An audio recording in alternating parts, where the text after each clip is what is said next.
You are able to change what credit cards are accepted on your Shopify store, so here's how to do that. Okay, right now we are just on the home screen of a Shopify store that I no longer use, but we're going to go down into the bottom left corner into settings. Just click that.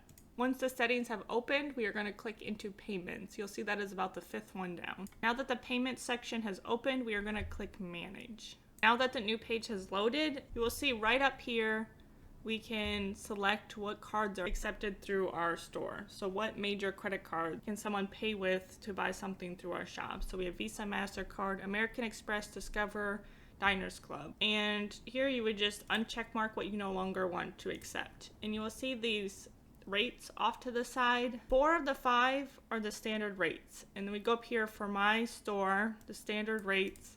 It's the 2.9% plus 30 cents for online if it's domestic, so within the United States for me, or the rest of the world for 3.9% plus 30 cents. I don't deal with in-person, you may deal with in-person.